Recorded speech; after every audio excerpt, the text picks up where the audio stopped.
Two, I would really lean into the slow productivity principle of obsessing over quality. How do I be better? How do I do better work? How do I become the best person who is doing this anywhere?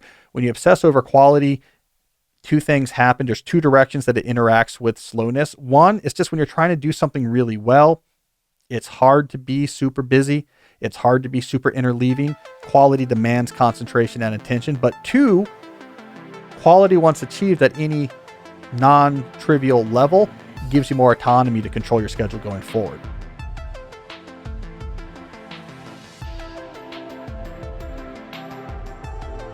I'm Cal Newport, and this is Deep Questions, episode 217. For those who are new, this is the show where I take questions and calls from my audience about the theory and practice of living and working deeply in an increasingly shallow world. If you want to contribute your questions, there is a link in the show notes. If you want to watch these episodes instead of listening, go to youtube.com/Cal Newport Media. We have video of full episodes as well as clips of some of our more popular questions and segments. I'm here in my Deep Work HQ, joined as normal by my producer, Jesse. Jesse, do you miss with Republic, the restaurant that was below us? Now it's gone. It's shut down. It's gone out of business. I kind of blame you, but not completely. Do you miss, now that they've been gone, the weird smell Wednesdays? No, I don't. I mean, I think it was, I don't know if it was Wednesdays or not. That just alliterates. But we would get these weird smells. And it has to be the kitchen. That was our best guess. But it wasn't every day.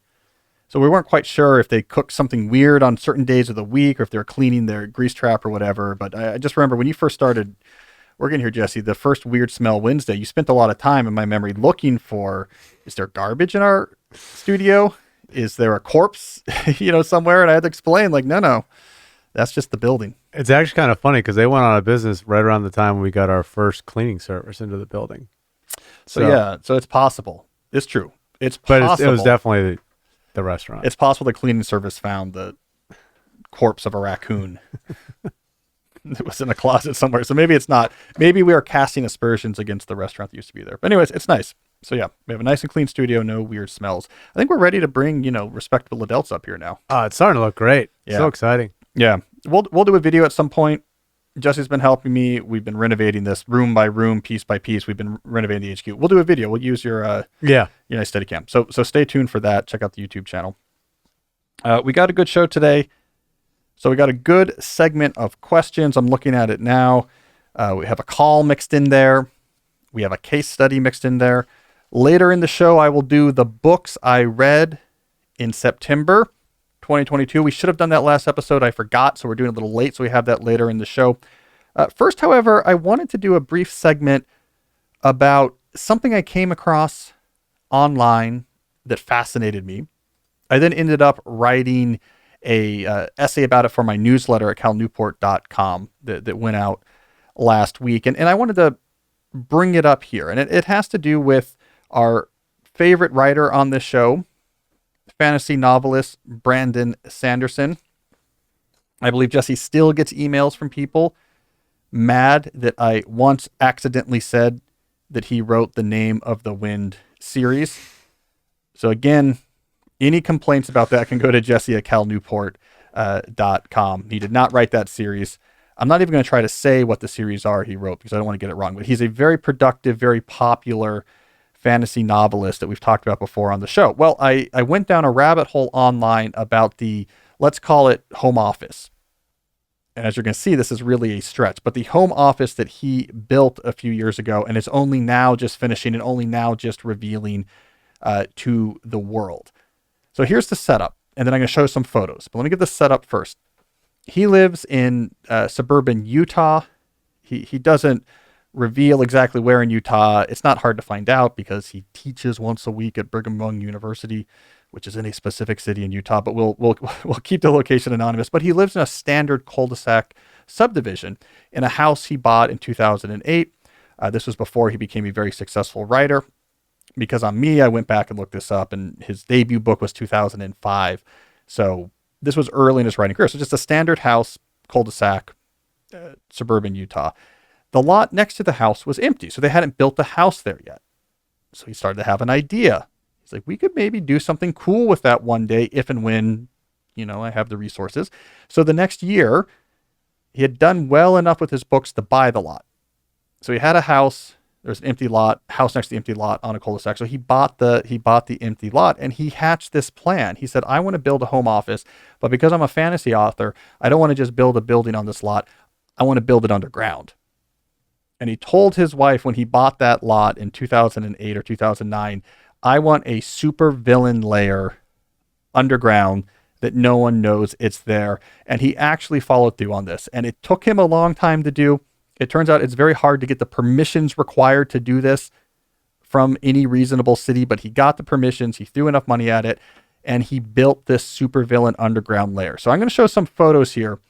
So if you're listening, I'll try to describe what's on the screen. You can also see these. We'll put the clip up at the youtube.com/Cal Newport Media. So the first photo I'm putting up here on the screen is the hole that they had to dig. Now, if you're looking at this, what you see is a massive hole. And there's whatever that is, a skid steer at the bottom of this massive hole. The walls there, I mean, Jesse, what would you say? That's probably going from the bottom of the hole to the top of the wall, and then the rubble on top. It's probably almost 30 feet. Yeah, if you compare it to the guy's height, he's probably just shy of 6 feet. Yeah, so this thing looks massive, like something you would see in a giant lot. Keep in mind, this is a one house size footprint between two houses. So he digs this massive hole. Then in the next picture, they're building the underground lair. Concrete walls, 20-foot high ceiling. So what you're seeing on the screen now is the concrete bunker structure of this underground lair. Now you can see the house right next door, and you realize this is just in the middle of a suburban neighborhood. 20 feet tall, steel I-beams, and concrete. This thing is never going away, by the way. 200 years from now, once we've all been exploded in nuclear war, this is what the archaeologists will find. This will still be there. All right. And then what he did in this third picture is the after. They built it, they covered it, and then he's building in this scene decoy buildings on top of it so that it doesn't draw your attention. So from what I understand, if you look in this picture, there's like a nice circular tiled driveway. That's on top of the lair. His house, I think, is this thing you see to the right. So you see a little bit of his house. There's a garage they built that you'll see. They built that on top of the lair. So again, it's kind of a decoy. So you're like, oh, this is, it's just a big driveway next to their house with a garage. I can't quite figure out everything happening here. There's these windows. I think they're building a gazebo. But the main thing here is it's a decoy, so that if you now show up at Brandon Sanderson's house, it doesn't feel like there's anything amiss. There's a house, they have a nice big drive and a garage, and there's the next house. Underneath this is his supervillain lair. All right, so as far as I can tell from my research, and again, I'm sure my collaborators as computer scientists are happy I'm spending all this time researching this. I'm sure my editors at the New Yorker are happy I'm spending so much time researching this instead of working on articles. I'm sure my book editor is very happy that I'm researching this instead of working on articles, but it felt very important to me. I think they finished this construction around 2019, 2020, but only now are they finishing the actual interior design. And we got our first look inside this supervillain lair when he went on the CBS morning show, which I will say, Jesse, I have been on as well, though in less cool circumstances, went on the CBS morning show and brought them into the lair. So it's not done, but he brought them into the lair. So what I've done here is I've snagged some screenshots from that appearance. All right, so on the screen now is a very nice staircase. Wide marble with red carpet, stained glass windows on the way down. Those stained glass windows, turns out, are his book covers. He had them custom built. The top of this staircase is, I believe, lets out into his garage. And so there's an entrance from his house to the underground bunker nearby. It's nice woodwork, right, Jesse? Look at that. Yeah. Yeah. I mean, look, this guy's made a lot of money. I mean, what was his Kickstarter he just did? $40 million? It was something like that. It was like $48 million. So, he has some money. All right. Next picture this is part of his bunker. He likes movies. I like movies too. I have some friends coming over tonight. I have a movie club. We watch them in my basement. He has a screening room. It's a full movie theater. As you can see, him and the host are in these giant leather reclining chairs, 5 across, 3 rows of these. There's a giant projection screen at the front. So that's where he watches movies. It turns out that his staff, he has a company, and his company is not headquartered out of this Lair. It has, a warehouse and an office building somewhere. And he said something about they rotate through. You can sign up to rotate through to come watch, movies here on Fridays. And then finally, I wanted to get to where is he going to write. He is a writer, and that is the scene we're seeing here. So it's him being interviewed by the host, and they're in chairs in a wood paneled nook. And he revealed later that nook is where he's going to put his desk. So if you're watching this on YouTube, this nook, wood paneled, man, it's beautiful work with books. That's where his desk is going to be. In the background, you see a giant saltwater fish tank in this big room with black and white tiles. That's what he calls the Adventurers Club, and it's going to be for gatherings. Like he's having people over to attack goblins. I don't know. I'm not good at fantasy. I should like fantasy. I don't. Anyways, I thought that was cool. Brandon Sanderson wins the work from home contest. Anyone who has tried to build a cool space to work at home is at best second place compared to what Sanderson has done here. So a couple notes about this. One, there were some complaints. I got some feedback from people that were frustrated at the amount of money. It is extravagant that he probably spent to do this. I believe this is probably 80% marketing / publicity for Sanderson. So it probably helps if you think about this as a business expense. He's this fantasy writer, really big audience, made a big push starting in the pandemic to have more one-on-one connection with his audience using things like YouTube and his email newsletter. He shifted away from going to conferences and trying to do digital connection with people. Given this one-to-many broadcast style marketing connection to your audience, I think actually having an over-the-top layer like this is a good business expense because it puts him in the minds of his reader into this lofty position of this aspirational, fantastical life. I'm in my adventurers club writing these books, and it just puts an aura of true fantasy around these books that I think will help sell them.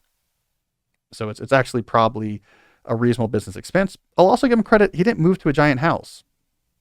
He didn't say, let's move to a giant compound somewhere in the mountains of Utah. Let's go to Park City now and have near the ski slopes with one of these $10 million houses. He's in the same house he bought before he had money. He's like, let's just build this thing onto it. So I don't know if that's good or bad, but I think it is marketing more than anything else. Interesting point. Dan Brown did something similar. Dan Brown, the author of the Da Vinci Code series, who earned, according to my paper, all the money with those books. He built in Rye, New Hampshire, a house that was also filled with over-the-top fantastical elements. You press the button hidden on the bookshelf and the whole thing swings open and there's a hidden room. These type of touches. He built a house like that as well with his money. Again, I think there's some marketing to it. Every time he does an interview surrounding one of his book launches, they come to this house. They see these cool touches. I think these things matter if that's the type of book you're writing. I'll give you another example of this from a non-fantasy, non-thriller world. I think Anne Lamott did something similar. So Anne Lamott, the novelist and nonfiction writer, and the fact that she wrote Bird by Bird, the sort of classic book on how to write, she moved to this really cool old property up in Marin County that they rescued. Her and her husband sort of renovated over time. It was a little bit dilapidated, grew these gardens. There's a touch of marketing in that. I mean, when you think about Anne Lamott, you want to think about her in this scenic environment. It's a little bit run down, but it's beautiful, and she's planting flower gardens there. It fits with her novels. So again, sometimes there's some marketing in what writers do. But for now, let's just leave this as what I think is a great example of working from near home. That's that New Yorker article I wrote back earlier in the pandemic. Riders will often go to eccentric extremes in designing their workplaces to get out of their home, to have somewhere new to go to try to get the juices flowing. So he's just pushed it to a new place. So there we go. Underground lair. Yeah. I'd be cool. I'd be claustrophobic, I think. 20-foot ceilings. Yeah. I'm just thinking all that dirt. I'm going to die in here. All right. Let's take a moment to talk about a sponsor before we get to our questions from this week. The first sponsor I want to talk about is 8 Sleep, and in particular the 8 Sleep Pod, which you put at like a mattress pad on top of your mattress and allows you to control the temperature on which you sleep. Now, I want to forget the script for now. Let's do some frank talk. Julie and I have been using the pod, and I have personal experiences to share with you. Don't need a script because we have been enjoying this. Let me explain 2 things. One, when it comes to hot sleeping, and I'm a hot sleeper, people often think the summer's the problem. The summer is not the problem. The summer you have air conditioning on. It's cool, it's dry. It's actually, I think, the fall that is the problem. You can have sort of humid nights. It's a little bit too cool for the air conditioner to be on, but warmer than it would be in your room if the air conditioner was. I was waking up hot, too hot under the blankets. And so we got the 8 Sleep Pod up and running, got the app synced, right? Got the whole thing running, and it makes a really big difference. It really does work. So the first thing I was worried about, because I'm a mattress guy, is will it change the feel of my mattress? I have a nice Tempur-Pedic. It does not. Could not feel that I had it on. 2, I was like, okay, so what's this going to be like? Is it going to be like refrigerated? And it was not. You feel it's a little cool, right? So like it would feel if you were just getting to the bed for the first time.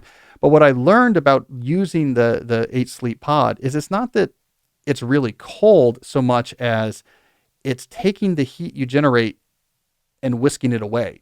So all of these little capillaries with the liquid inside the cover, it's taking that heat you're generating, whisking it away, cooling it, and then bringing back. So it's more as if it prevents your mattress from getting hot, not you're sleeping on something cold. And I can tell you, it works. I'm now a believer. This is on my king size bed in my house here in Tacoma Park. I don't keep my phone in my room, so the app is on my wife's phone, and she can control it, and I don't know what she does on there. It also somehow figures out things like how much we're sleeping. Anyways, so I'm a believer. If you wake up, if you get hot, this thing really does work. I'm giving you my personal endorsement on this. And they give me plenty of statistics here. They have data, 32% improvement in sleep quality, 34% more deep sleep, 19% increase in recovery.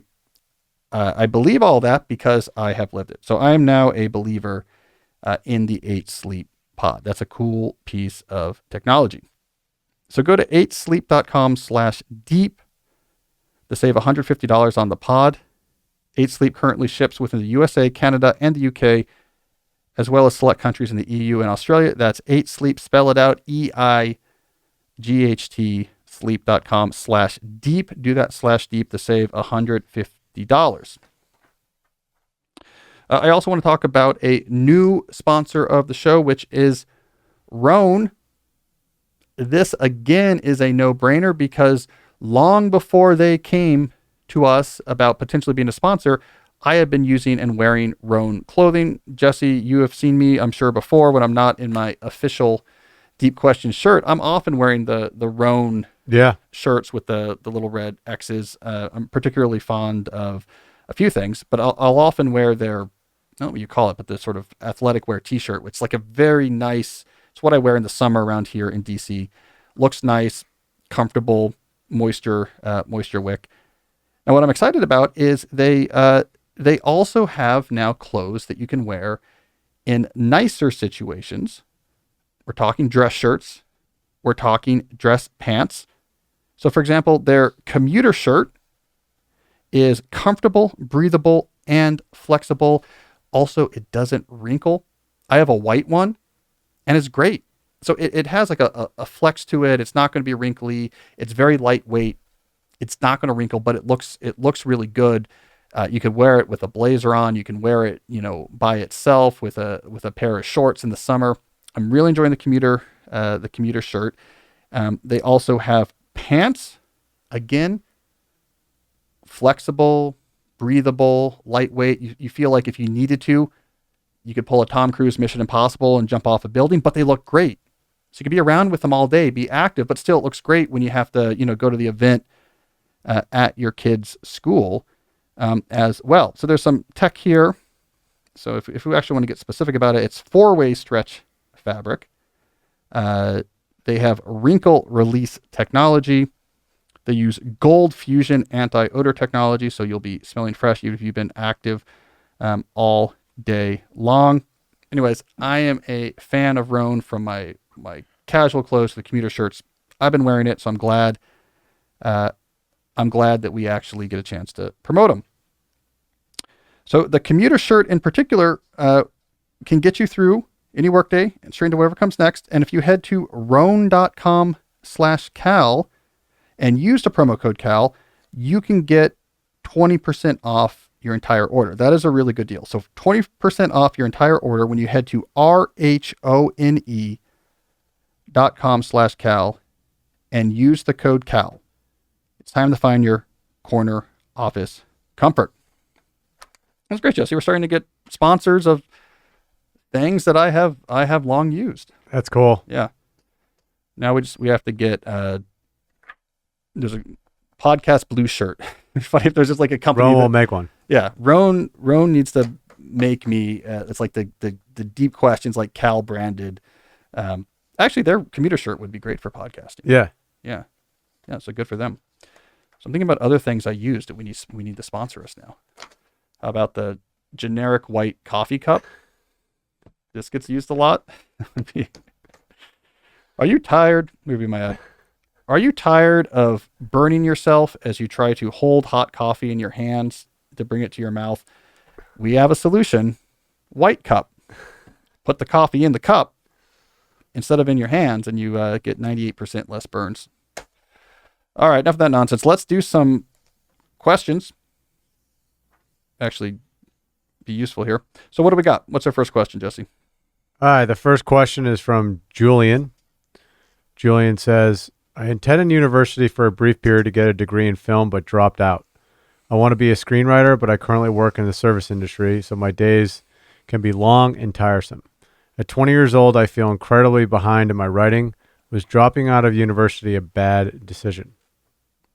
Well, Julian, first of all, I think dropping out or not dropping out, this is a red herring when it comes to the specific question of screenwriting and jumpstarting your screenwriting career. I think there's a lot to be discussed about dropping out of college, whether you should or shouldn't, but I don't think it really matters either way, good or bad, when it comes to this very specific question of, are you behind in your screenwriting career and what would you need to do?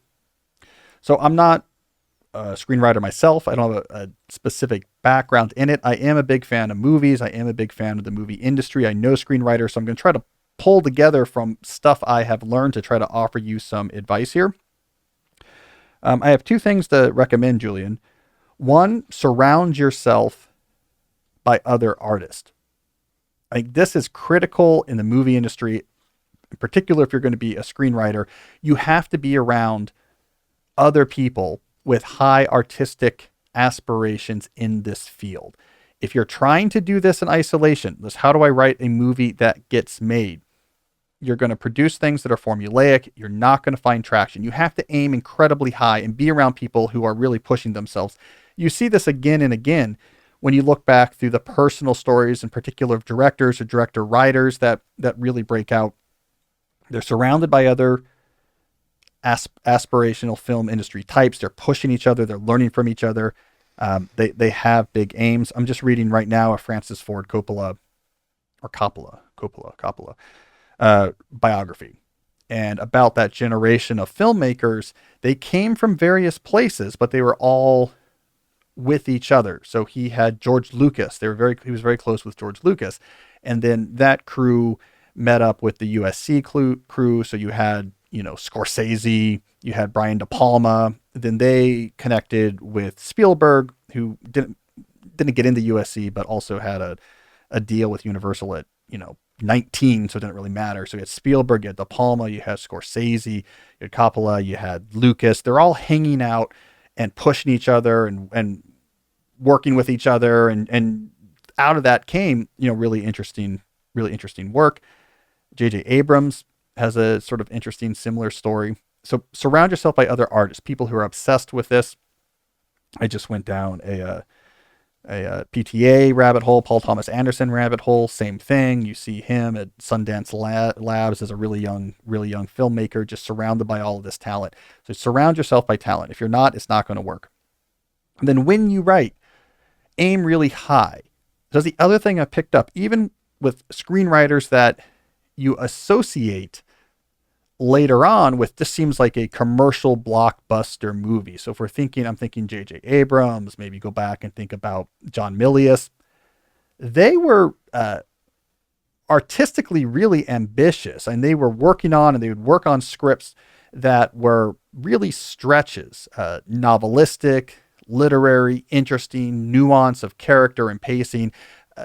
Your produced works are going to fall below where you're aiming. So if you come into the industry thinking like, how do I write an action movie? Like one I just saw, like a Marvel movie or something, you're going to fall below that standard and do nothing. But when you come into the industry with interesting artistic stuff, you show real skill. That is what is going to develop your skill. That's what's going to catch attention, even if the things you end up getting produced later are farther down the ladder. Now, 50% of what I'm saying here, Julian, might be nonsense. Again, I'm not in the movie industry. I did, though, have an interesting conversation once with the head of story at Paramount. So it was someone who doesn't write scripts, but helps develop all the scripts that Paramount is actually going to work on. And I learned a lot from that conversation. But basically, you have to be, if you're going to succeed in screenwriting, people have to see you as having this spark, this artistic genius, right? And then they're happy to have someone with an artistic genius, take a hack at the next Guardian of the Galaxy franchise. But you have to come in with this spark. So aim really high, be very aspirational, very ambitious, surround yourself with other artists. That's what matters. Whether you dropped out of college or not, doesn't matter for that specific thing. So that'd be my advice. How would you suggest that Julian balances it with his service industry job? Like say he works some nights, he might work some doubles, stuff like that. I mean, go back and read a bunch of Tarantino oral histories. That's a good one. A lot of early interviews with Tarantino. Find out about how he was crafting his scripts when working at the famous, what was it called? He was at the video store. Put that way. I don't remember the exact name of the video store. I think that's a good example. Kevin Smith is another good example of people who were honing this skill while just working in a service industry. Tarantino is where I'm going to point you, actually, Julian, if you really want to see that, what I'm talking about in action, because he was obsessed with film, obsessed with it, watching everything, tracking down where the weird prints were. This art house across town is playing, some early Kurosawa. I want to see, Hitchcock's Rope, which is not really widely played, but there's maybe an interesting print happening over here. He was obsessed with film, and that obsession with film drove him. He had a service industry job. He was working at a video store doing other odd jobs. And that's when he also started writing. By the way, look at Tarantino's rise. He did a lot of script work early on with some pretty major blockbuster type films. I'm blanking on what some of the names are now, but films you would remember from the mid 90s, films that were just straight up like Nicolas Cage action films. They would call him in to work on those things, which again shows the writers who work are artistically ambitious, even if not everything they work on itself is artistically ambitious. So use Tarantino, I think, is a good case study. You're 20, you have energy. So if you get obsessed and let that obsession drive you, you have the time. You have the time. All right, what do we got next, Jesse? All right, next question is from The Alchemist. He's an actuary in his 30s. He says, in a world without email, you make a case for processes. Is there a preferred method or tool for where you or how you store, update, or communicate these processes? I mean, my answer is kind of yes, ... So what I mean is you should have a preferred tool. I don't care what it is. So the tool you use to keep track of and promulgate the details of the processes you use on your team or in your organization, the processes you use to try to get away from the hyperactive hive mind where everyone just rocks and roll on email or Slack or Teams. They do need to be somewhere. Everyone needs to understand where they are. They need to be able to find them. There needs to be some process for how they're reviewed and for they're updated. The details of how you do that, I could care less about. This is one of these situations where technology is not going to save us. We have to figure out the right processes and then go find a technology to use to actually work with those processes. So you could have a Google Doc somewhere. You could have Dropboxes with subfolders for the different processes and text files in each that describe them. You could chisel it on stone. It could be laminated and posted up on the office wall. I mean, I don't really care how you do it so long as it's clear and everyone understands. What I am going to recommend, though, and I think this is very important, is no matter how you store the processes your team or organization uses, you have to have a meta process where on a regular basis, and I think at least once a month, everyone who is involved with one of these processes, so everyone who it affects, I have to actually now follow some of these rules, needs to review and say, is this working or not? And if it's not working, how can we fix it? And if it's out of date, we don't really need this anymore. This never really worked, or we needed it back last January when we were crunching on this client. We don't need anymore. You get rid of it. Now that's really important because dead weight processes weigh down everything else. So if your team puts together, here's 7 different processes we use for collaboration. This keeps us out of our inbox. It's great. And 2 of them don't really work very well or don't really need to still be there, but they're sticking around and people feel like they have to go through the motions. That will put friction on the entire idea of using processes. In this example, those 2 deadweight processes could bring down the other 5. It could bring down the whole idea that we follow processes. That friction makes the whole gears of processes begin to seize up and people just fall back to hyperactive hive mind. I'm not going to go through, I have to upload this, and this seems like a waste of time. This seems like busy work. This seems like bureaucracy. I'm just going to hit you up on Slack. So more important than where you store the processes is making sure that you update them, that everyone is involved in what works, what doesn't, what do we have to get rid of? Because there is a fine line between a well-structured collaboration environment and stress-inducing bureaucracy. So the latter is terrible. That's poison for morale. The former can be great. The line is fine. So you have to be careful about that. See here. Oh, it looks like we have a call coming up. I like calls. Yep. All right, let's see what we got here. We have a call from Robert about slow productivity. Hi, Cal. My name's Robert from Nova Scotia, Canada, and I'm a process improvement consultant. And I've been thinking a lot lately about your scales of productivity, including your most recent interview on the Tim Ferriss podcast. And in my role, I'm stuck between balancing slow productivity and billable hours. So my measure for productivity is billable hours, but it does seem very short-term focused.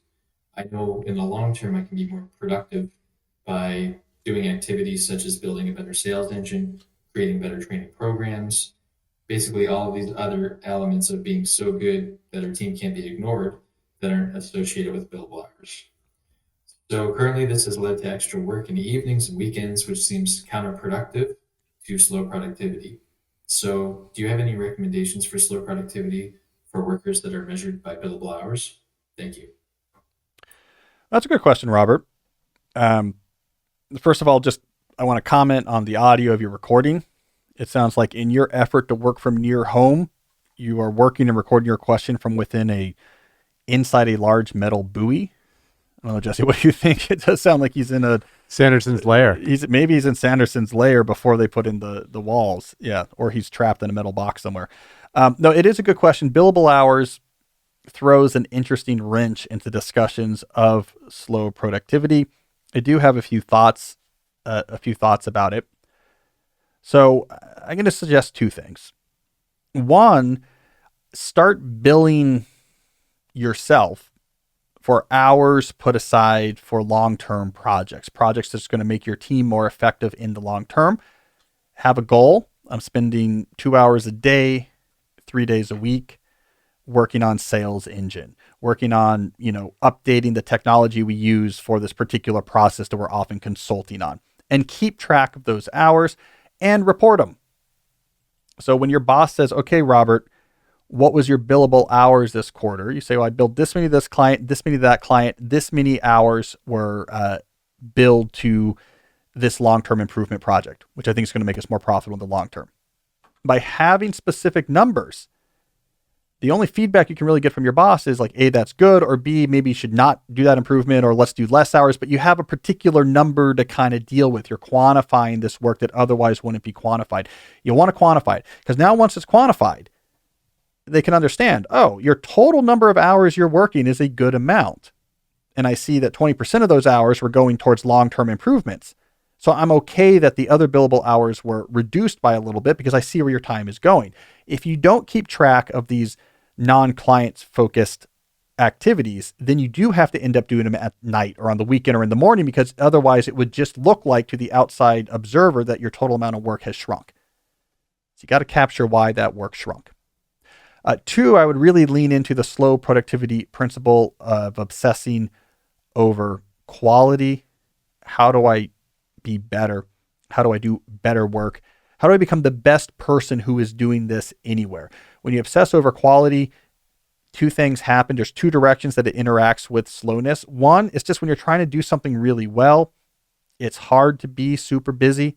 It's hard to be super interleaving. Quality demands concentration and attention. But 2, quality, once achieved at any non-trivial level, gives you more autonomy to control your schedule going forward. So as you get better at what you do, as you find specialties within your field that you become world-class at, you will gain more flexibility. You can bill higher hours. You can start doing less total hours because you're still generating the same amount of work. So I would say obsessing over quality, that principle 3 of slow productivity, is something that you really want to keep in mind there. All right. So keep track of what you're doing for the non-actual billable hours and treat them like they are billable. And 2, obsess over quality. And 3, I would say, if you need help getting out of that giant metal buoy floating out there in the Nova Scotia Bay, let us know, because I don't know if that's the most productive place to actually be doing your work. Jesse, as someone who, because we've had to, I mean, you weren't here when I was first setting up the studio, but like obsessing over echoes and sound is a big part of setting up podcasting studios. So I think for audio engineers everywhere, it gives them hives. I agree. The live space. Yeah. I have a lot more respect for sound quality now than I did prior. Yeah. And speaking of rabbit holes, very impressed by anyone who's good at sound. Yeah. Yeah. We need a sound person too. Let's put out the bat signal. I don't know if we're going to catch you in the middle of an episode. If you're in the DC area and a very good sound engineer, let Jesse know. Yeah. So if you heard that last recording and thought it sounded good, then don't contact us. But otherwise, we're always in the market for a good sound person. All right, what do we got next? All right, next question is from Paul. He's a software developer from Zambia. What are great hobbies to have outside of work that will aid in our focus levels during our deep work sessions? Well, Paul, when it comes to becoming better at concentration, so training your ability to concentrate, which readers of my book, Deep Work, know is something that I find to be important. This idea that concentration is something you have to train. It is a skill you develop, not a habit that you just need to do more of. So once you decide you want to train your ability to concentrate, I typically divide relevant training activities into 2 categories, passive and active. So the passive activities when it comes to concentration typically have to do with becoming more comfortable with boredom. And by boredom in this context, I mean lack of novel stimuli. So if you're going to try to concentrate deeply on a hard problem, that effort by definition is going to be boring if we use the official definition of boredom, meaning a sort of uncomfortable lack of novel stimuli, because you're doing the same thing hour after hour.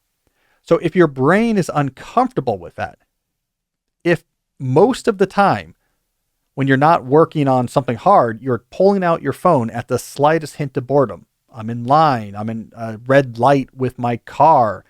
I'm waiting for someone to come back from the bathroom at a restaurant. If at every hint of boredom, You're exposing yourself to hyperpalatable digital distraction. Your brain will create a Pavlovian connection. Distraction follows boredom. Distraction follows boredom. And once it has that connection made, it's not going to tolerate 3 hours trying to work on a book chapter, 2.5 hours working out a complicated business strategy. Because it will say, we don't have stimuli. We always get stimuli when we lack it.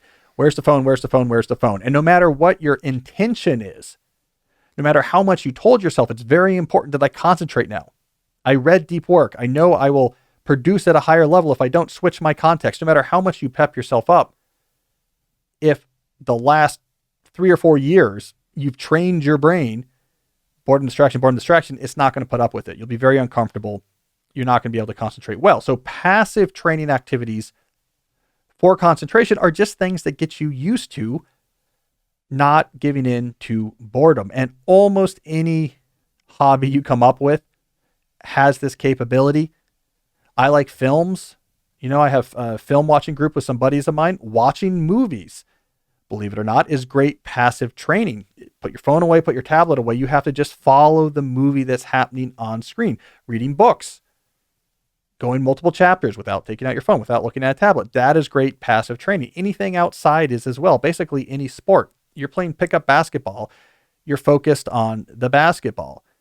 You're going for a long walk or a hike without a phone with you, without an earbud in your ear. You're getting that passive train. So you want a lot of that in your life. You want on a regular basis to be doing things with your full attention without looking at a phone, without looking at a screen. So almost any hobby will get you there. Just be sure whatever hobby you do, you keep purified in a distraction context. So no screens while you do that hobby. All right, active training is where you actually practice maintaining your focus on something difficult. So you can actively increase your capacity for focus by doing that very activity. So if we're going to connect this back to hobbies, any hobby that requires really unbroken concentration to succeed is going to actually help you get this training with concentration. The most commonplace you're going to get this is actually training. So it's maybe not the application of the hobby, like once you know how to do it, it's when you're trying to increase your skill at that hobby. So I don't know, if you're playing pickup basketball, you might be in a flow state. I'm just playing, I'm just trying to be loose. And that's not actually a state of I'm really pushing my ability to concentrate. But when you're practicing, like I'm trying to get a jump shot that works and you're thinking so hard about, okay, what's my arm angle? What am I doing? It's that deliberate practice zone of trying to increase your skill. That's actually where you get a lot of the improvement. Chess is another example. Playing a game of chess, yes, you do have to concentrate. You're trying to read the board and what's going on, what are the moves. That's good training. The practice for the games, though, if you're a serious chess player, you're going to be doing puzzles with your coach, with your trainer, where they're setting up scenarios where you have to try to solve it that are just past where you're comfortable. That's even better training because every single thing you're doing is at the limits of your comfort. Whereas in a chess game, maybe that's only true of 20% of the positions. So any hobby that has you concentrating really intensely in a way that if your concentration wavers, your success reduces, is going to get you more comfortable with concentration as an activity. So do those two things. I'm comfortable with boredom and I'm used to the feeling of concentration. I practice that. That will translate. And now when you're doing the cognitively demanding professional task, you're writing the code because you're a software developer, Paul, so that would make sense. You're writing the code or whatever. You're going to lock in longer. You can have more intensity. You can hold more of the variables in your working memory. You can play around with the algorithm designs. And so, yeah, hobbies can really help if you know what you're trying to achieve.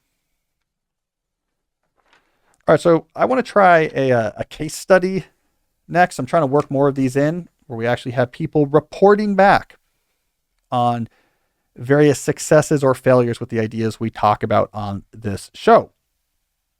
So the case study I want to share today comes from Bryce, a 28-year-old living in North Carolina.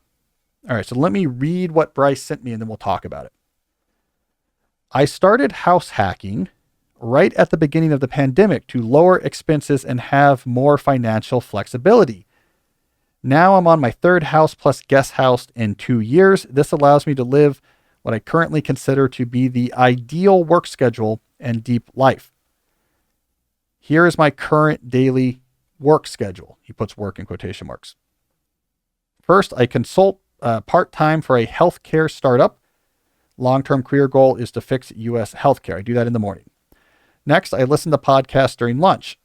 Then I train for powerlifting or go out to walk on non-lifting days. This is the afternoon. Occasionally meetings or networking calls on non-lifting days as well. I watch a show during dinner. I read a physical book or go to a meetup or work on an upcoming speech when relevant. And I listen to audiobooks or podcasts until I go to sleep at 9:30.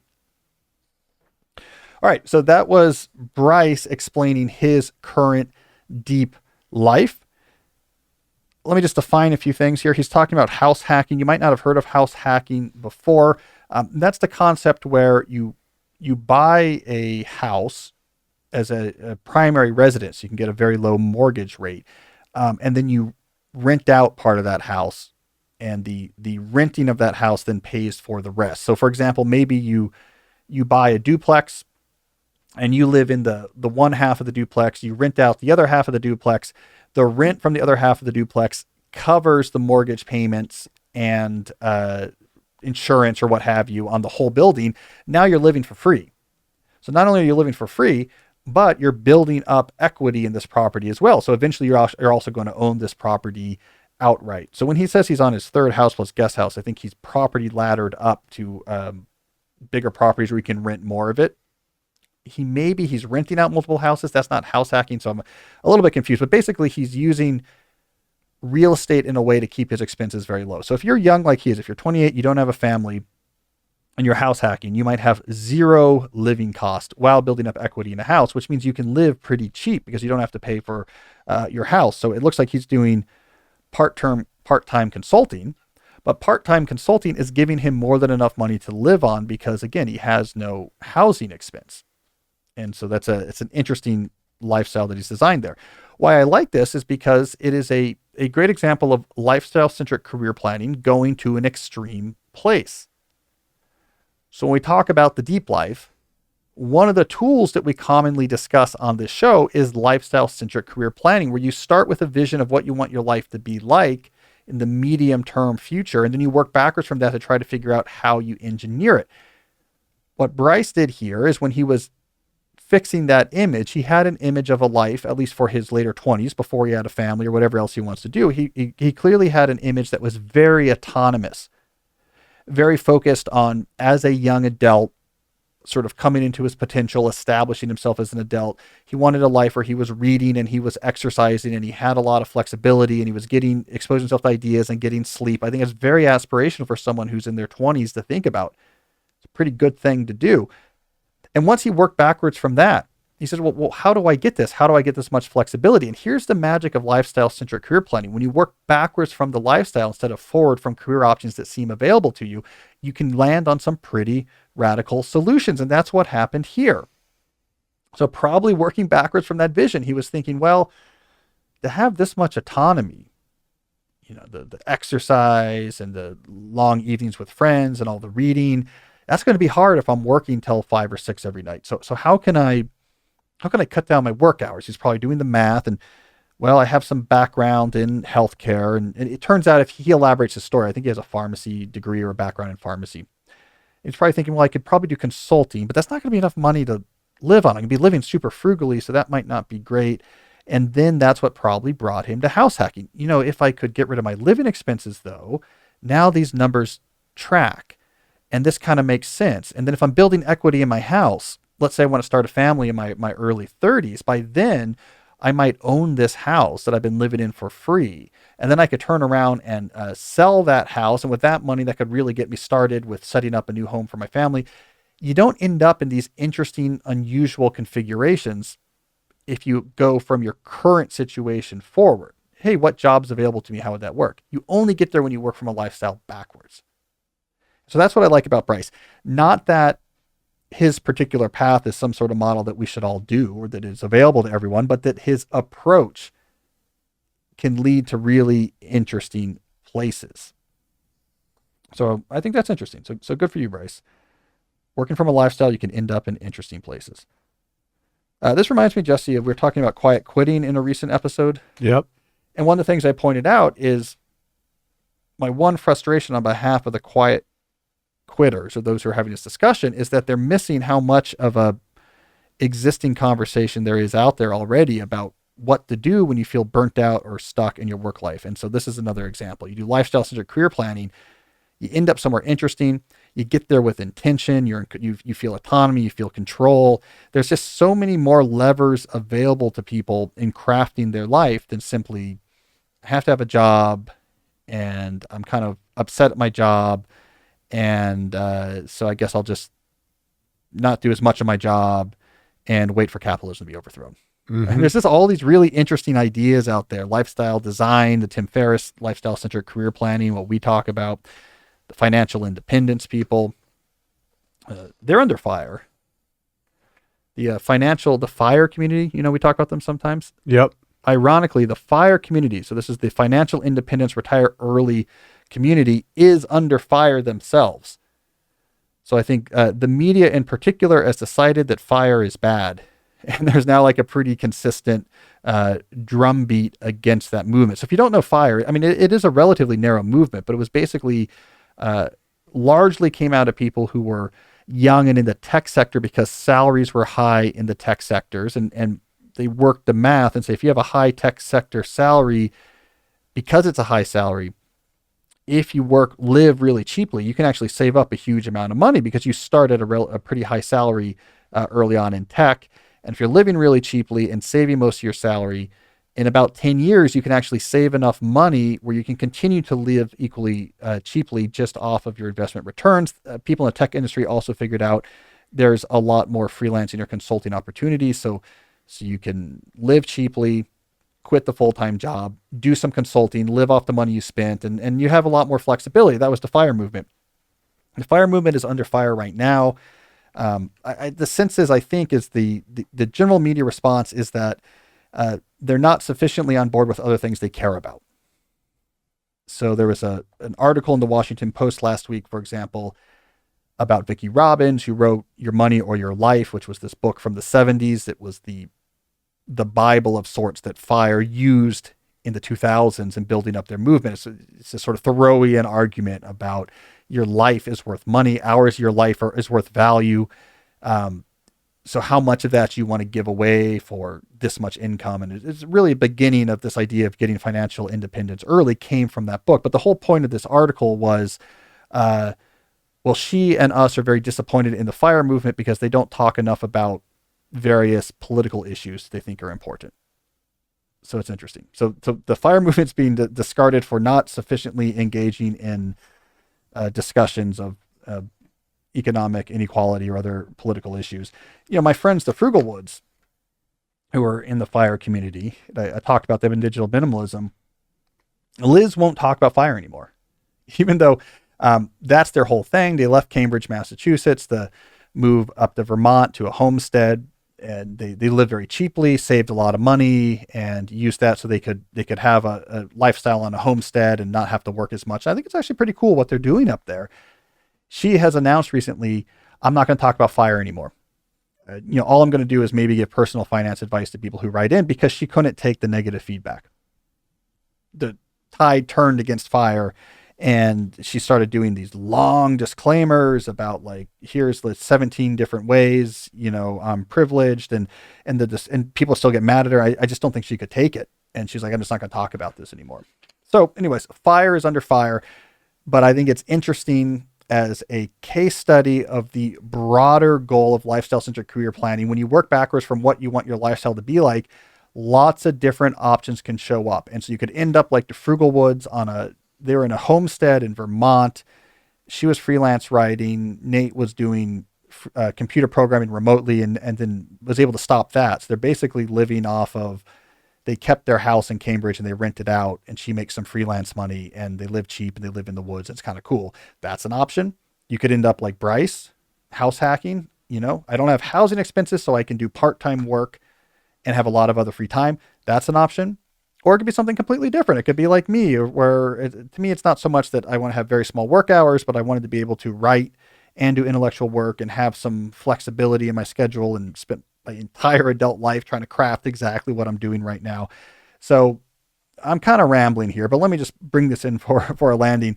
Lifestyle-centric career design, working backwards from the lifestyle to your decisions in the near future, leads to a lot more interesting opportunities than just saying what's available to me right now, what's reasonable of those things, which is the things I'm going to do. So that's how we should think about FIRE. Just like house hacking, just like anything else, it's one geo arbitrage, working remotely while living somewhere cheaper. So now you don't need as big of a salary because where you live is cheaper, but you like the environment more. All of these are just tools in the big toolbox of stepping back, taking a deep breath, getting excited about a vision for your life, and figuring out, what do I need to take out of here and apply to actually get there? Mr. Money Mustache just said I was in a special on Netflix. Oh, yeah? Yeah. Someone sent me a Mr. Money Mustache thing recently. Yeah, that's an interesting guy. So did you see the special? Yeah. What's the show? It's like they follow several different people, and Mr. Money Mustache advises this one couple about lowering expenses and stuff like that. I like him. I like him too. He was in one of your books. Yeah, he blurbed digital minimalism. And then you talked about him in another book, right? Yeah. Yeah. Yeah, I think maybe I talked about him in A World Without Email. But I talked about digital minimalism. He blurbed it. My Mr. Money Mustache story is that he told me the way he read digital minimalism. I sent him the book to read the blurb. Is he went to a tree, and he read it under a tree because he wanted to be away from all distractions while he read it. And I was like, you get the prize for the coolest way to read this book, Mr. Money Mustache sitting under a tree. He's a cool guy. He's an interesting story as well. Again, he had a clear vision for what he wanted his life with his son, what they wanted it to be like. Yeah. And he's very intentional about how it works. Now, he's in an interesting situation because he lives cheaply. They had this all figured out. And then him writing about what he was doing suddenly became incredibly lucrative. So then he had this fire hose of money, which was not part of the plan. And to his credit, he just didn't change his lifestyle at all because of the money that Mr. Money Mustache website was producing. He would give a huge amount of it away to charity. So he's doing 6-figure charitable donations. And then he bought some real estate, which I thought was cool, in downtown Longmont, and renovated it and built like a co-working space. So like people could come and work, and they have events there where people come and give talks about this. And I mean, it's a little broy but he's a broy guy. I mean, he's literally a bro. He's a big guy. He likes to lift weights. He welds. Really handy. Yeah, he's very handy. Builds a ton. He renovated this whole place, but there's weight racks there and squat racks and stuff like this. And I know that's one of the attacks on some of these people is what they're broy, but like, yeah, this guy is literally a bro in the sense that he's like a Burt Reynolds type character, but he built a very intentional life. Yeah. And he didn't spend the money on, buying big houses or this or that. All that stuff's interesting. I sort of feel a synthesis coming for a lot of these ideas. Maybe not for me, but there's a whole generation that's like, so how does this work thing work?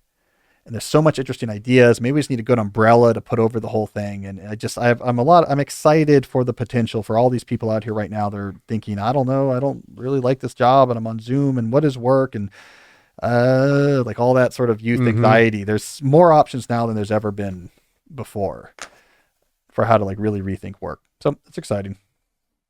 All right, let's see. We've been a couple more questions here before we get to my books. What do we got next? Next question is from Jeannie. She's from Singapore. In episode 165, you said you would give an update on your experience with Zettelkasten. How are things going? All right. Well, I'm not really doing much Zettelkasten. I failed at that experiment. I'll tell you where I might need it, so I can put out the bat signal to the Zettelkasten experts out there if they want to respond. So where I have systems that work just fine is books I'm writing, articles I'm writing, stuff I'm committed to. They each just get their own project in Scrivener. Scrivener has great tools for organizing research and notes. And that's where I want the research and notes, because when I'm actually writing that book chapter or writing that article, I want all of the relevant research right there. So my thoughts, my notes, all of that goes in the Scrivener once I'm actually working on a writing project. Same thing for academic writing. for computer science work, I'll start a LaTeX document for a paper I'm writing, even if it's very early stages. And I use an online tool called Overleaf, which is just a browser-based editor that all your collaborators can edit the same file. So we used to, whatever, I don't want to get too technical. We used to use code-based version management software to keep track of files when we were writing papers together because we were nerds. And now there's cool tools like Overleaf. It's all web-based. But anyways, I'm early in a paper. I'm going to start a document and everything is going to go in there. And it's going to get huge. And then eventually I'm going to pull out of there, what we'll actually submit for publication. So all that's fine. The place that's weakest in my note universe is ideas that I'm not really working on yet, random ideas, thoughts for things I might want to do, and just interesting information. Like this could be useful for a book one day. This could be useful in an article one day. From what I understand, that universe of, we can think of it as like non-instrumental note capture is where Zettelkasten type ideas might come into play. I am capturing a lot of this in Obsidian, which is a markup-based note-taking software that's very compatible with Zettelkasten style philosophies, but I'm not doing it well. It feels disorganized or forced, so I'm just not there yet. So Jeannie, I'm not there yet, but I do need help. I don't think I'm quite capturing non-instrumental notes properly yet. So again, I will give you another update if I advance in that particular area. Some of your notes carry over in your Moleskin, right? From month to month? Yeah. So my Moleskin captures typically lifestyle design related questions. So things about my life, my vision, examples that are aspirational to me. And then but things are supposed to move out of there when I check it every month into more permanent systems. And sometimes it happens in a very obvious way. It's like, great, I'm now going to put this into my strategic plan. I'm now going to update my values document. My strategic plan for work has this long-term vision for, what's going on with my academic work. And I'm going to update that vision. So sometimes it's obvious and sometimes it's not. It's just an idea. Mm-hmm. And I don't know what to do with it. Got it. And it'll sit in there and maybe it'll languish in there for a while. So that's the piece I need to get better. I like Obsidian as a tool. My methodology is not great, though. All right, let's do one more question. All right. Nature's Call. I'm a PhD candidate in humanities, and your system has helped me enormously in creating structure for myself. The main thing getting in my way is my IBS. I have good days and bad days, but on bad days, I find my deep work sessions frequently interrupted by trips to the bathroom. I'd love your tips for realistically mitigating these issues.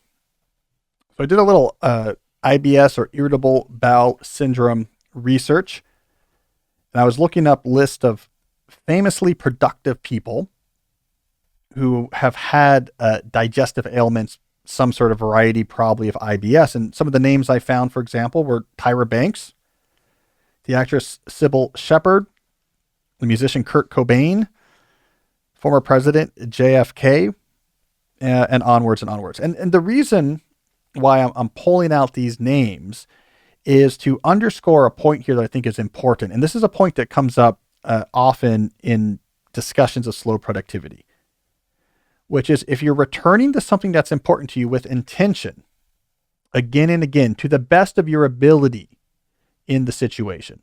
So some days are better than others. When you zoom out to the scale of many months or years, you can have a highly productive impact on the world. Cobain, JFK, Shepherd, Banks, huge amount of productive output into the world, stuff they find very important. So at that scale, the scale that matters, you can be producing things that you're proud of, even if on the scale of days and weeks, you have wildly varying abilities to actually do things. Even if I could do very little today, or this week has been a bad week, even if that's happening at that scale, if you keep coming back to things with intention, the good days or the small progress on the bad days adds up to things that are really important. So there's this shift of scale I think is important, this shift of timeline from days and weeks to instead months and years is going to take some pressure off of you and your self-evaluations. JFK had terrible days. He had Addison's, IBS issue, all sorts of issues. He had days where he was immobilized in the White House. immobilized, in constant pain.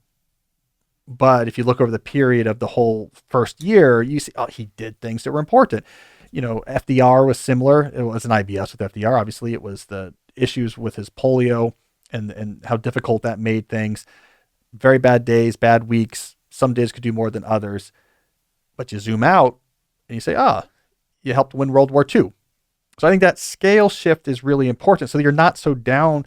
You won't be too down on yourself during the temporary bad periods. I mean, to give a contemporary, let's say relevant example from the headlines is, Hilary Mantel died recently, the acclaimed historical fiction writer. She wrote Wolf Hall, among other books.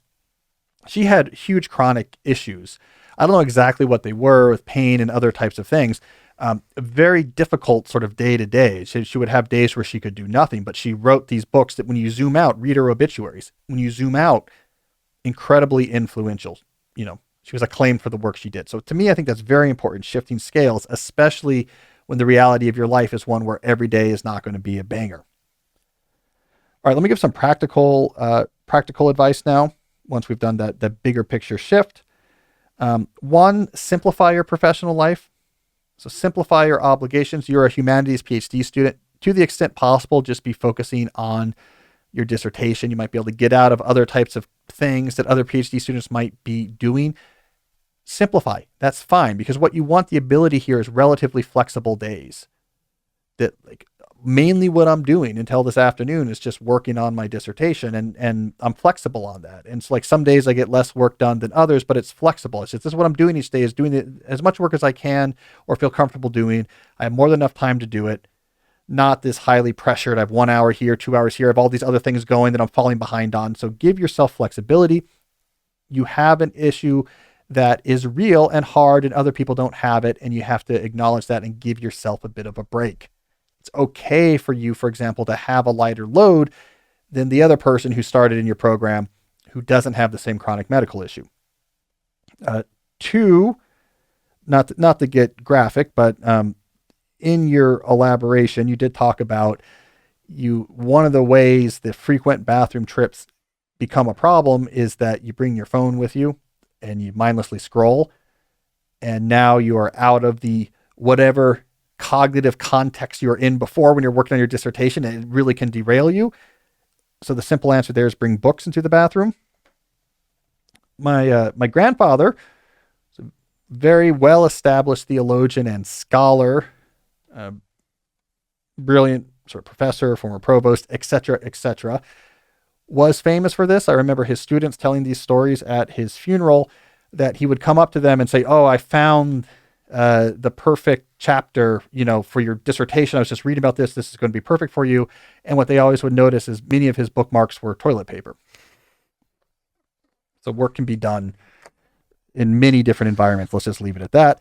Practical advice, piece number 3. And I think this is relevant for anyone who has some sort of issue going on that is high impact. So it could be chronic health. It could be mental health. It could be traumatic life event. Someone close to you died, etc.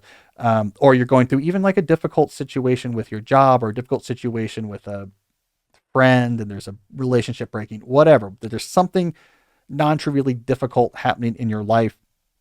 This is a good time to really focus on all of the deep life buckets, to feel like you're giving each of them attention, that you care about it. There's keystones, you've overhauled them. The reason why you want to focus on all of the deep life buckets when times get unusually hard is because it gives you a sense of control, and B, it de-centers, if you allow me to use a more trendy term coming out of postmodern critical theory, it de-centers work in your perception of your day-to-day existence.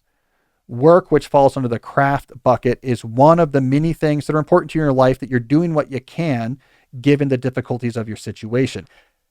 That mindset will make you less stressed about, I'm not crushing it with my dissertation. I'm not writing all the book reviews that my fellow grad students are. That becomes less ominous. That becomes less stressful when you're like, well, I have my craft, and I have my constitution, and I have my contemplation, and my community. I'm working on all these things and trying to keep a foothold in each during this hard time. and I feel intention and I feel some sense of control. And maybe I'm in an emergency backup mode in a lot of these because there's a big issue going on right now. But I know what's important. There's lots of things in my life are important. It's not just work. Work is just one of the things that I'm working on and trying to keep alive. You can get through hard periods with much more calm and confidence than if you've centered work, as this is all that matters. And so if I'm losing time from work, this is a crisis. So paradoxically, focusing on more will help you feel better when you have time to do only less. It's one of these interesting paradoxes of productivity. All right. So there's my advice, and good luck with that. Again, though, I would just say replace the toilet paper bookmark before you bring the book, into school. That's my only one piece of advice. All right. So what I want to get to soon is the books I read in September. Every month, I like to talk about the books I read in the month before. So that's coming up next. Let me first just mention one of our sponsors that makes this show possible, and that is our good friends at ExpressVPN. Privacy matters. Most of us think privacy is important, and we would like to believe that when we are browsing the internet, we have privacy. Unless someone's looking over our shoulder, we'd like to believe. The fact that I'm going to calnewport.com or whatever, the fact that I'm looking up celebrities with IBS, that's my business and no one else's. Well, you have a lot less of that privacy than you might hope. Did you know, for example, that major internet providers will keep track of what sites you're visiting, and they will sell that information, for example, to advertisers, to people who are trying to mine your data? Doesn't sit well with me, and probably shouldn't sit well with you also. So what do you do to try to get away from this type of mining of your behavior and your data? You use a VPN. A VPN is like a digital middle finger to data miners. Here is how it works. I've explained this before, so I'll be very brief. Instead of just directly connecting to, let's say, calnewport.com, you instead, if you use a VPN, are going to connect to a VPN server. And it's an encrypted, secure connection. So all your internet provider knows is that you're connecting to a VPN server. They don't know what you're telling that server. Then you will be sending that server an encrypted message that says, I want to go to calnewport.com. And then the VPN will say, are you sure about this? Because, I mean, come on. You're like, I know, but I still want to see calnewport.com. All right. And then it goes to calnewport.com on your behalf, gets the information from the site, then sends it back to you encrypted. All your provider knows is you're going somewhere through a VPN. They have no idea where you're going. They have no idea who you're talking to. There is no data for them to scrape and sell. I love that feeling every time I'm using a VPN of knowing that Verizon can't keep track of what I'm up to. So if you're going to use a VPN, you should use the one I use, which is ExpressVPN. They have, in my opinion, the best selection of servers. So no matter where you are in the world, there's probably going to be a server not that far away for you to connect to. Being nearby is important because the latency is lower. They also have great bandwidth. The connection is very fast. Yeah, you're going through a VPN to talk to calnewport.com, but you don't even realize this because you have these blazing fast connections, and their software is great. You put on all your devices, click a button to turn it on, and you're just using all of your normal internet browsing apps and tools like you normally would, but now it's going through a VPN. So you need to use a VPN, and if you do, use ExpressVPN, and I can get you a discount. This is the good news. So if you visit expressvpn.com/deep, you will get 3 extra months for free. That's expressvpn.com/deep. Go to expressvpn.com/deep to learn more and get those 3 months for free. I also want to talk briefly about life insurance. All right, here's the thing. If you have a family, if you're married, if you have kids, if you have a partner you've been living with a long time, you need life insurance. You know this. You're probably stressed about it because you don't have it, and it seems like a pain. So right now, I want you right now, you're going to pause this podcast and go get life insurance. You can do that and be back to this podcast with barely missing a beat if you use Policy Genius. Policy Genius was built to modernize the life insurance industry. Their technology makes it easy to compare life insurance quotes from top companies like AIG and Prudential in just a few clicks to find your lowest price. I think my life insurance is AIG. With Policy Genius, you can find life insurance policies that start at just $17 per month for $500,000 of coverage. So you just go to policygenius.com, you put in the information, they come back and say, here's the best prices we find. You say, I want that one. If you have questions, they have licensed agents who can help you find options that give you the coverage that you need. Policy Genius is a marketplace for insurance, so they're not incentivized to recommend one insurer over another. They really are trying to just get you the best possible deal. So if you don't have life insurance, pause this, go to policygenius.com. You can be back to this show in a handful of minutes, having taken that critical piece off of your to-do list. Your loved ones deserve a financial safety net. You deserve a smarter way to find and buy it. Head to policygenius.com or click on the link in the description of the show to get your free life insurance quotes and see how much you could save. That's policygenius.com.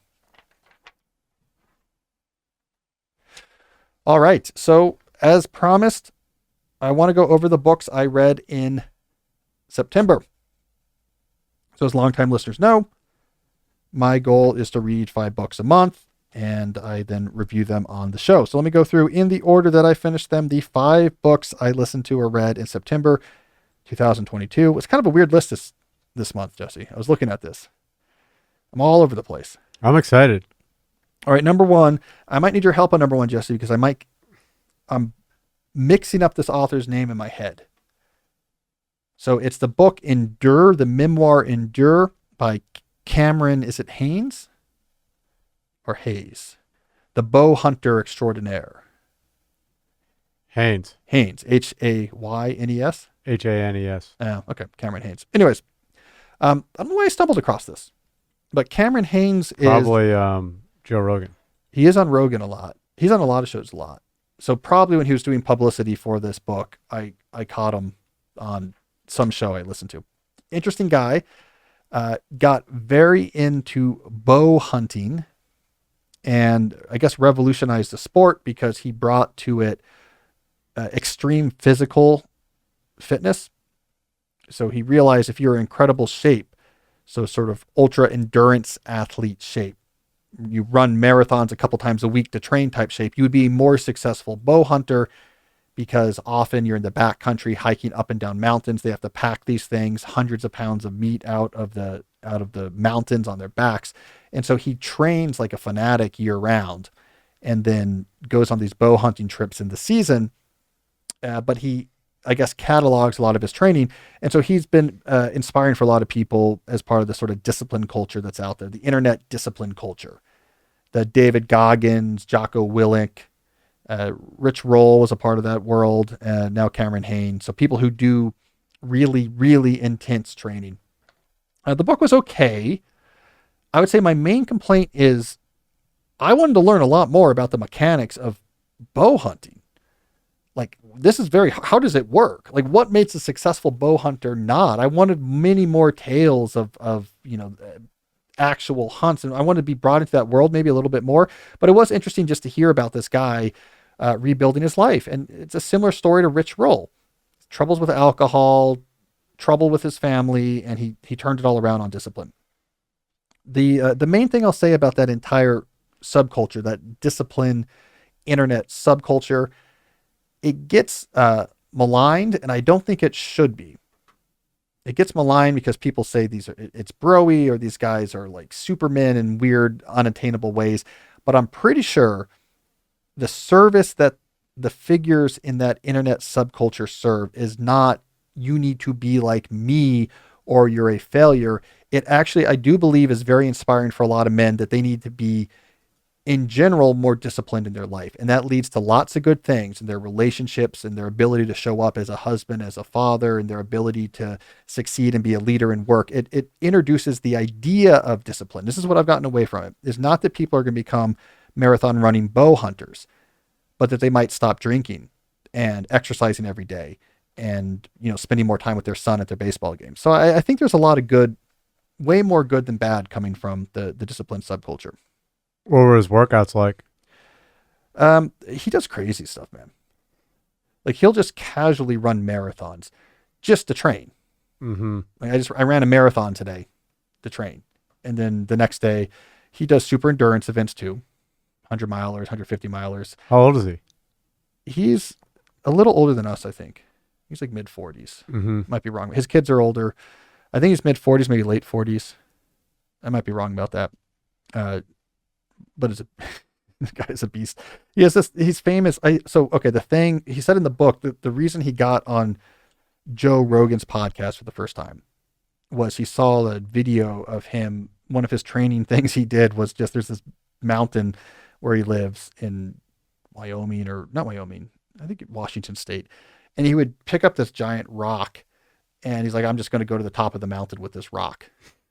and then he brings the rock back down. Like that was his training. I'm just going to hold this giant, uncomfortable rock and carry it to the top of the mountain. There we go. Cameron Hanes. All right. My second book is from someone who is in slightly less good shape, I would say, than Cameron Hanes, at least physically. And that is Great Movies by Roger Ebert, the late, great Roger Ebert. I'm a huge Ebert fan. He won a Pulitzer. There's not a lot of Pulitzers that have been given out for movie reviews, and he has one of the only ones. Maybe the only one. I don't know if Pauline Kael ever got a Pulitzer. That's a good question. Well, anyways, he has a Pulitzer in movie reviews. A great movie reviewer. Died in the 2000s at some point. He had throat cancer. Tragic.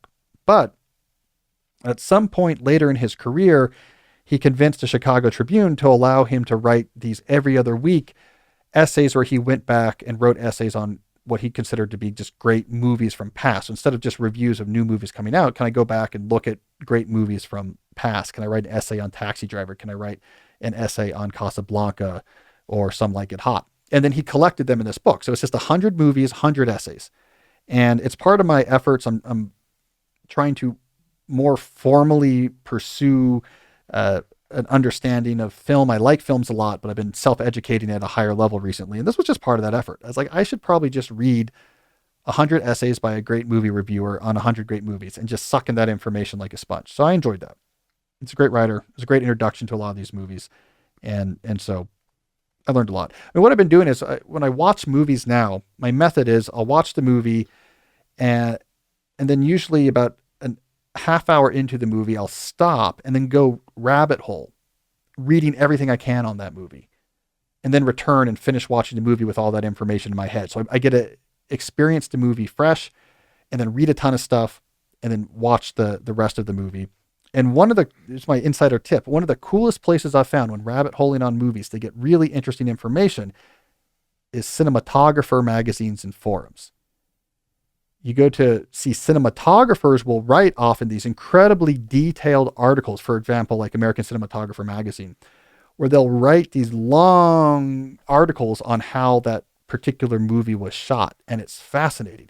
And there's these discussion boards where you can learn so much about how movies are made. This is my secret weapon for rapidly building up a sort of cinema appreciation. It's like my oldest and I were watching the second Hunger Games movie because he's reading that series and he likes them. And it's too scary for the younger kids. So we're watching the second one. And then I went back and found an article that was being written by, it was in a forum. It wasn't even an article. It was in a cinematographer forum. It was the lead cameraman from that movie. And you learn so much. Like he's just getting into it. He's like, and then when we went to this set, we were using this and this and this type of lens. And this is the issue we were having with the lighting and the smoke.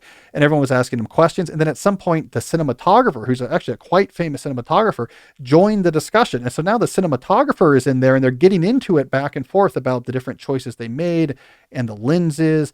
And you learned all these really interesting things. Like I didn't realize this, but with the Hunger Games second movie, they were filming anamorphic on 35 millimeter up until the halfway point when Katniss goes up the tube into the arena, the Hunger Games arena. They switched to IMAX and they kept the same aspect ratio, but with this huge level of detail. They expanded the aspect ratio. So in the movie theater, they actually expanded the picture expands on the screen. Anyways, cinematographer forums, you find a lot about movies. Did you find any other good movies from that book? Oh yeah. Yeah. I mean, they're the classics, but I found I can get through about a movie a week it takes me about 3 sessions, and I use some combination. So what I'm doing now is at least once a week, I try to schedule a lunchtime viewing, where I go and I get a sandwich from the butcher shop in town, and just for an hour or so, just the middle of the day, the kids are at school, just watch, and that's great. Just watch a movie for an hour. I can usually get, if I'm very careful about it, if it's my wife and I switch back and forth bedtime duties. So if it's a night where it's her turn, if I'm really careful about getting all the other chores done, I can get an hour in, because I can kind of start early and then, while she's doing bedtime. And so usually in like 3 sessions, I can get through a movie. So I've gone through a lot. I went through a bit of a Coppola 70s phase. Any movies in that book that you have on your list that you didn't know about? Yeah, there's ones I didn't know about. I don't know if there's definitely a lot of foreign films, a lot of interesting films you wouldn't know about, but he's trying to draw your attention to. I might watch. There's a good famous Werner Herzog movie he talks about, and Aguirre, The Wrath of God, that's about conquistadors in Central America, and it's a classic Herzog. Everyone almost died during the filming. They're in the jungle, and like that's on my list now. I never would have known about that without reading him. Also, it's a really good introduction to the French and Italian new wave directors, because he'll just say, like, here's the 5 movies to watch, so you don't have to fall too far into a mess of Godard and Fellini and trying to understand, Bergman, like, what should I be watching? So I guess I should say Swedish as well as French and Italian. And he's like, just watch this one. Just here's one, from each. You should be watching, 8.5 and Seventh Seal. And it just shows you, like, just watch these. I didn't really know a lot about the Blow Up, Michelangelo Antonio's The Blow Up, but then I learned about it. And then I watched Francis Ford Coppola's The Conversation, which was very inspired by it. So The Blow Up it involves a photographer who's trying to reconstruct a potential murder that he was captured on film. So he's like working with the film, and it's ambiguous. In The Conversation, it's a potential murder plot captured on audio, and Hackman is playing with the audio. And I listened to the director's commentary for that one too. Anyways, look, I'm nerding out. Sorry about that, but it's one of my hobbies right now is cinephilia. And so that's why I read that book. That's how I'm doing it. All right, let's speed up. Book number 3, The Metaverse by Matthew Ball. I just needed to read this, and I write about technology for the New Yorker. I need to know about these things. The Metaverse it's a buzzy book written by a real booster of the idea of the metaverse. He's trying to explain sort of where we are, why it's inevitable. The thing I like the best about this book is he gets into the tech specs. And I learned a lot about this. Here is the specs on, like, the latency and how much of a fast of an internet connection you would need to have a persistent 3D world. Here's actually the difficulties with having 100,000 people in the same simulation. We can't do that right now. You understand how much servers this would require. Anyway, so it gets into the weeds on all the different technical aspects of having something like the Ready Player One Oasis, where these large 3D persistent worlds where everyone participates. So actually, I like that the best about the metaverse. And you don't see that enough in these tech books. Like, let's get into the weeds with information. All right, number 4, Genius Makers by Cade Metz, C-A-D-E.